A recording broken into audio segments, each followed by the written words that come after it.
Coca-Cola. Coca-Cola. A Coca-Cola é uma das maiores e mais bem estabelecidas marcas do mundo. Para onde quer que você vá, vai encontrar pelo menos uma bebida da companhia, que tem várias bebidas no seu portfólio. A mais famosa delas, claro, é a própria Coca-Cola, uma bebida reconhecida por praticamente qualquer pessoa no mundo, seja pelo seu forte apelo comercial e sua logo marcante, ou pelo seu sabor, que é único e refrescante. A companhia se orgulha em dizer que a fórmula secreta da Coca é tão antiga quanto a própria empresa, mas isso não é bem verdade. Hoje nós vamos falar sobre a história da Coca, desde seu início curioso, onde o produto era vendido como um remédio em farmácias, com ingredientes bastante suspeitos, até a sua expansão global e campanhas de marketing lendárias, que além de fixarem o nome Coca-Cola no imaginário coletivo, criaram tradições do mundo contemporâneo que duram até hoje. Essa é uma empresa que nunca estagnou e que sempre se preocupou em abocanhar fatias cada vez maiores de mercado, remodelando o seu produto de acordo com as demandas globais. Eu sou Revel, você está na UVP Capital e hoje vamos falar sobre a história da Coca-Cola.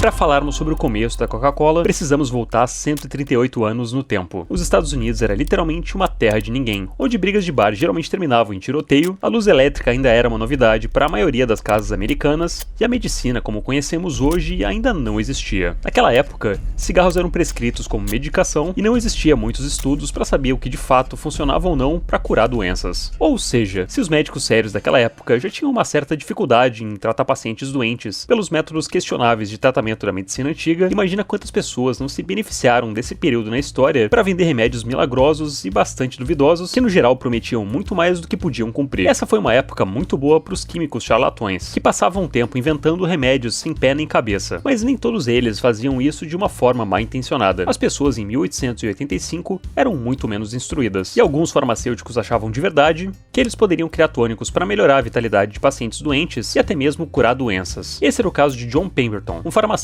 do estado da Geórgia, que buscava criar um elixir para amenizar suas próprias dores. John tinha servido na Guerra Civil Americana, e ao retornar para casa no final da guerra, além de ter adquirido um vício em morfina, começou a procurar também por formas alternativas para amenizar suas dores. Dores causadas não só por seus ferimentos de combate, mas também por uma terrível dor estomacal de origem desconhecida até então. A primeira das criações de John foi uma bebida chamada French Wine Coca, baseada no elixir já famoso da época, o Vin Mariani, que nada mais era do que um tônico que era uma mistura de vinho com cocaína. A cocaína naquela época ainda não era uma droga proibida nos Estados Unidos e era usada em pequenas doses como remédio para algumas doenças. Na bebida de John, ele adicionou um ingrediente extra na mistura, noz de cola. Então, a bebida além de álcool e da cocaína, agora também tinha cafeína. Não é de se admirar que quem bebia a mistura se sentia revitalizado. Só que nessa época o álcool tinha começado a ser banido em alguns estados americanos. E em 1886 foi a vez da sua proibição na Geórgia. John achou que seria de bom tom então remover o vinho da receita e manter só a cocaína e a noz de cola. Ele adicionou alguns outros ingredientes na mistura e começou a oferecer a bebida na sua farmácia em Atlanta.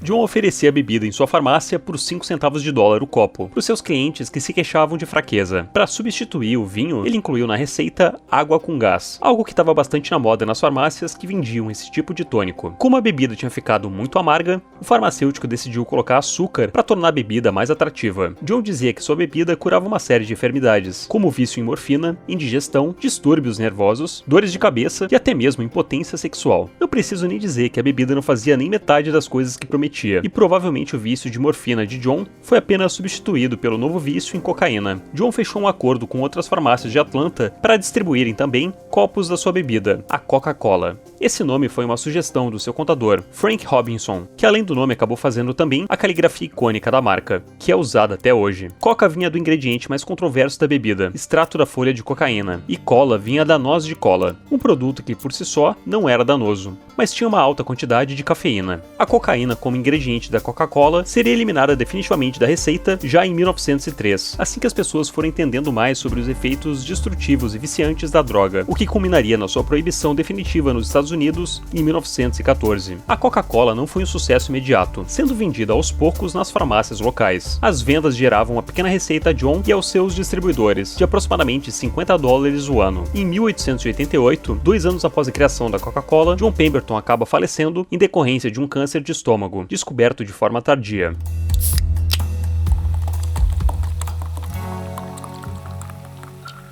Aqui a nossa história fica um pouco nebulosa, e existem várias versões do que aconteceu, todas elas envolvendo o empresário Asa Candler. Candler era um homem de visão, que também trabalhava no ramo farmacêutico, e viu naquela bebida de John um produto incrível com um enorme potencial, que ia muito além do ramo farmacêutico. Mas a forma como Candler conseguiu as ações da Coca é um tanto quanto controversa. Uns dizem que Candler já tinha comprado 1/3 das ações da Coca-Cola sem um contrato formal já em 1886, conversando diretamente com John quando ele estava procurando farmácias para distribuir o seu produto. Outros dizem que ele não tinha nenhuma participação na companhia até o falecimento de John, mas que no funeral ele abordou o filho e a viúva do farmacêutico e fez uma oferta aos dois para comprar a companhia. Nessa época, mais pessoas possuíam ações da Coca, mas de um jeito ou de outro, elas foram sendo adquiridas por Candler, através de outras compras menores em 1889. Estima-se que Candler tenha pago algo próximo a $2.300 por obter o controle total da companhia, o que pode não parecer muito dinheiro hoje, mas era para a época. Outras versões dizem que Candler tinha comprado todas as ações da Coca-Cola já em 88, mas que o filho de John se recusou a aceitar a compra e continuava a vender o tônico do pai por conta própria na sua farmácia. Essa disputa teria sido encerrada com um pagamento adicional ao filho de John. No fim das contas, as coisas entre Candler e o filho de John ficaram mais ou menos acertadas a partir de 1890, e agora Candler possuía o controle total da marca que ele pretendia expandir para além dos negócios farmacêuticos.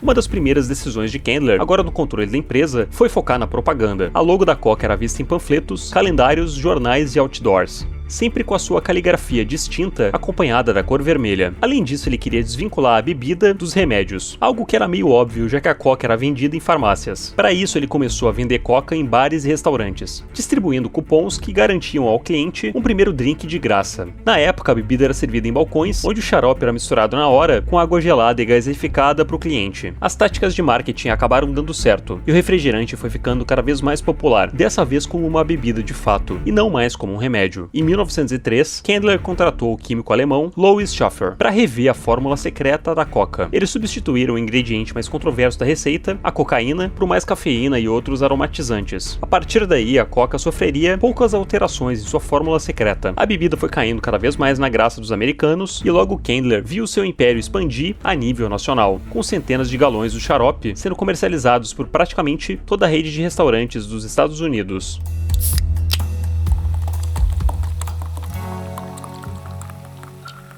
Em 1899, dois advogados chamados Benjamin Thomas e Joseph Whitehead marcam uma reunião com Candler para propor um acordo com o empresário. Eles queriam comprar os direitos para distribuir a Coca-Cola engarrafada. Normalmente a Coca-Cola era distribuída em restaurantes que recebiam xarope em barris e adicionavam água com gás à mistura para ofertar aos seus clientes. A dupla de advogados queria vender a mistura já pronta dentro de garrafas de vidro à população geral. A ideia pareceu tão maluca para Candler que ele tomou a proposta dos dois como piada e vendeu a eles o direito da venda de Coca-Colas engarrafadas por apenas $1. Candler achava que essa forma de se vender Coca-Cola seria um total fracasso e aceitou vender o xarope à dupla para que os dois patetas engarrafassem a bebida, adicionando água com gás e deixando-a pronta para o consumo. Mas diferente das previsões de Candler, a ideia foi um enorme sucesso. A Coca-Cola começou a ser engarrafada e vendida por todo o país, e agora as pessoas poderiam tomar sua Coca a hora que quisessem. A dupla de advogados ficou multimilionária em pouco tempo, e a distribuição engarrafada da Coca foi ao mesmo tempo uma bênção e uma maldição para a matriz. Bênção porque por apenas $1, Candler garantiu que seu produto chegasse na casa de todos os americanos, com quase que nenhum trabalho seu envolvido nisso diretamente.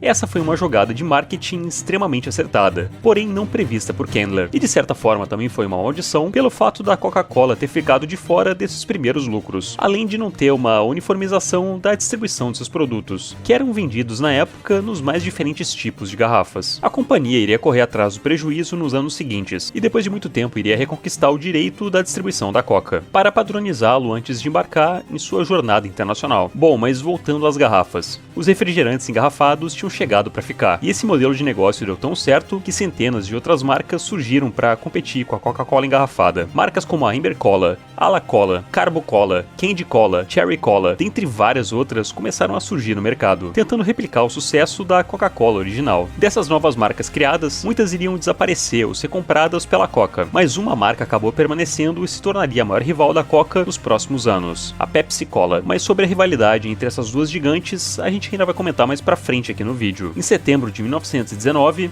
Ernest Woodruff compra a Coca-Cola Company de Asa Candler por aproximadamente 25 milhões de dólares. Ernest passaria a gestão da companhia a seu filho Robert Woodruff em 1923, e seria Robert que faria uma das maiores jogadas de marketing da história e um dos momentos mais sombrios da humanidade.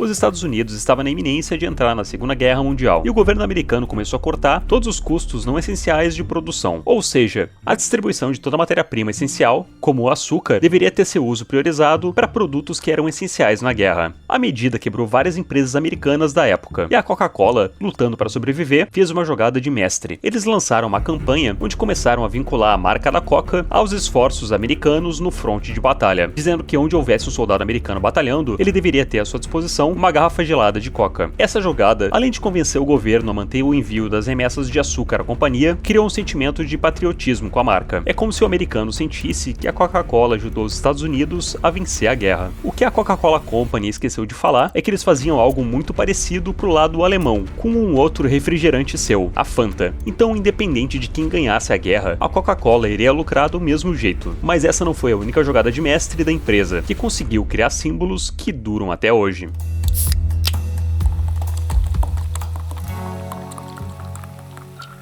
Como é o Papai Noel?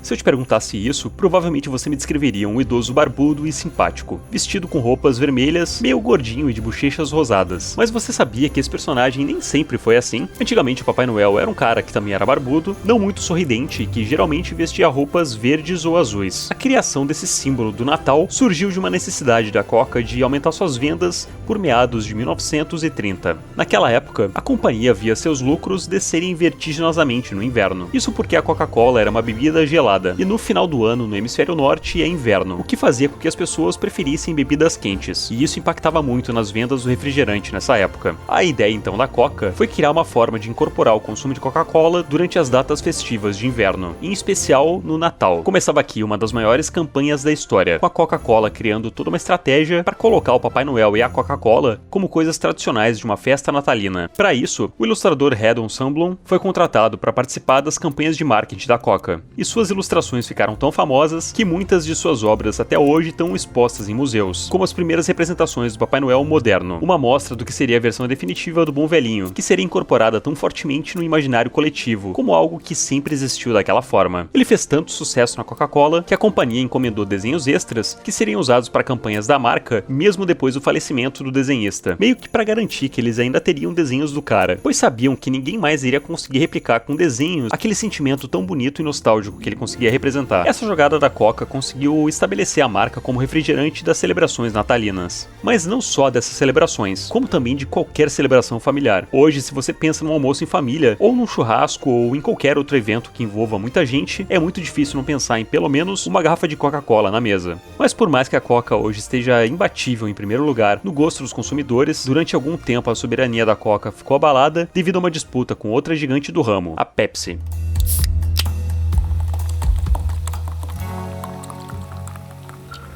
A Pepsi sempre foi uma marca muito menor que a Coca-Cola, e quando ela declarou falência durante a Primeira Guerra Mundial, chegou inclusive a fazer uma oferta de venda da companhia inteira para a Coca, que acabou recusando. As cabeças pensantes da Coca na época achavam que a Pepsi era somente mais uma das inúmeras marcas de cola que desapareceriam com o tempo. No entanto, não foi bem isso que aconteceu. A Pepsi se recuperou das crises e se consolidou como a segunda maior marca de refrigerante do mundo. A rivalidade entre as duas foi crescendo cada vez mais nas décadas seguintes, até chegar no seu auge nos anos 80. A disputa entre essas duas gigantes ficaria conhecida como Cola Wars, e foi feita através de pesadas campanhas de marketing, que visavam desestabilizar a rival e destacar a qualidade do seu próprio produto. Enquanto a Coca mirava na família e nas tradições, ainda com a sua cabeça nos anos 30, a Pepsi ousava com comerciais focados no público jovem e com um tom mais sarcástico. Não era raro a Pepsi sacanear a Coca-Cola abertamente nas suas propagandas, e esse tom zombeteiro, junto às suas promoções e ao apelo jovem de seus comerciais, começaram a agradar a nova geração de americanos americanos, jovens que ficariam conhecidos como a geração Pepsi, termo criado pelo departamento de marketing para dar uma ideia de que a Pepsi era algo novo enquanto a Coca estava parada no tempo. As campanhas da Pepsi foram ficando cada vez mais ousadas nessa época, resultando em alguns desastres jurídicos, como por exemplo o caso de John Leonard, o jovem que juntou pontos suficientes para ganhar um jato militar prometido por uma propaganda da Pepsi. Toda essa história curiosa foi contada na série Pepsi, Cadê o Meu Avião?, que está disponível na Netflix. Mas se vocês quiserem, deixa aqui nos comentários que eu posso contar toda essa história num vídeo só sobre a Pepsi. Enfim, além disso, tivemos alguns outros desastres de propagandas Pepsi, como o cabelo do Michael Jackson pegando fogo ou o incidente nas Filipinas, que com certeza foi o caso mais grave da Color Wars e que matou aproximadamente 5 pessoas. A Coca-Cola também teve sua parcela de erros e acertos durante essa disputa, porém o erro que com certeza mais se destaca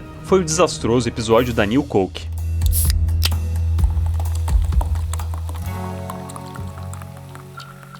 Através de grupos de teste, os pesquisadores da Coca-Cola começaram a perceber que as pessoas estavam preferindo o sabor da Pepsi que o da Coca. Isso, junto ao marketing agressivo da concorrente, poderia pôr tudo a perder. Pensando nisso, a Coca-Cola decidiu alterar pela primeira vez em décadas a sua fórmula secreta, criando assim a New Coke, um refrigerante que nos testes foi muito melhor que a Coca e a Pepsi juntas. Parecia um tiro certeiro rumo ao sucesso, mas o tiro saiu pela culatra. As pessoas ficaram indignadas ao ver a antiga Coca sendo substituída pela New Coke, e começaram a estocar a Coca-Cola antiga e a fazer protestos pela volta da antiga fórmula. Todo esse acontecimento foi obviamente zombado pela Pepsi, que não perdeu a oportunidade de dar aquela zoada na sua concorrente. Mas será que a New Coke foi um fracasso tão grande assim? Os estoques da Coca-Cola antiga venderam que nem água nessa época, por causa do pessoal que armazenou o refrigerante achando que ele iria acabar. E por mais que a New Coke tenha sido sim um fracasso em vendas, a Coca-Cola relançou seu refrigerante original com o termo Classic, aumentando absurdamente a sua receita após um boom de vendas com esse novo lançamento. Não dá pra dizer com certeza se isso tudo não foi na verdade uma jogada planejada para colocar a marca em evidência novamente. As pessoas lutariam para ter sua Coca de volta, e isso reforçou o quanto que a marca já estava estabelecida não só no mercado americano,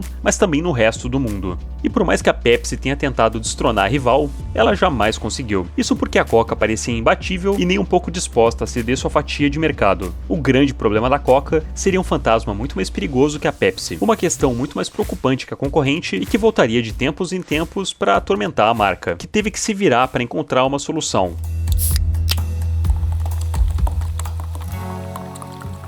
A diabetes é uma doença silenciosa que mata em média 1,5 milhão de pessoas no mundo por ano. Em estágios avançados, ela causa danos graves no organismo, como cegueira, dano nos rins, doenças cardiovasculares, pode levar a amputações de membros e, eventualmente, à morte. E um dos grandes problemas da diabetes é que muitas vezes a pessoa nem sabe que tem a doença. Estima-se que no Brasil, 50% dos pacientes diabéticos não têm o diagnóstico e não fazem nenhum tipo de acompanhamento médico. Essa doença tem 2 tipos. O tipo 1 é uma doença congênita, onde a pessoa nasce com um problema na produção de insulina. Esses casos são mais raros, representando apenas 5% dos diabéticos. A grande maioria dos casos são do tipo 2, pessoas que já tinham predisposição genética, mas que adquiriram a doença devido a uma vida inteira consumindo muito açúcar. Ou seja, o consumo em excesso de açúcar aumenta muito as chances da pessoa desenvolver diabetes em alguma fase da vida. E se tem algo na Coca que agradou a sua clientela, mas que também acabou sendo o calcanhar de Aquiles da empresa, foi a quantidade colossal de açúcar na sua bebida. Uma garrafa de 600 ml de Coca tem aproximadamente 63 gramas de açúcar. Isso dá 12 sachês de açúcar. E apesar de ser meio bizarro você se imaginar colocando 12 sachês de açúcar em uma bebida, a gente vira um copão de Coca gelada sem remorso algum. A dose diária de açúcar, segundo a OMS, é de 50 gramas por dia. Sendo assim, o saudável seria não beber refrigerantes. Mas se você quiser beber, seria interessante tomar com moderação, bem de vez em quando. Isso, é claro, nunca aconteceu. E as pessoas sempre tomaram Coca-Cola de forma indiscriminada. Talvez pelo fato na época das pessoas terem menos instrução e também da empresa não ligar muito pro alto nível de açúcar da bebida. Mas isso foi mudando conforme o tempo foi passando. Conforme a Coca-Cola era difundida e consumida pelo mundo, cada vez mais esse problema do alto consumo de açúcar foi ficando evidente, principalmente em países pobres com uma educação precária, onde as pessoas não conseguiam ver o mal que a Coca em excesso fazia. Talvez um dos exemplos mais absurdos disso tenha sido mostrado no chocante documentário do canal investigativo Unreported World,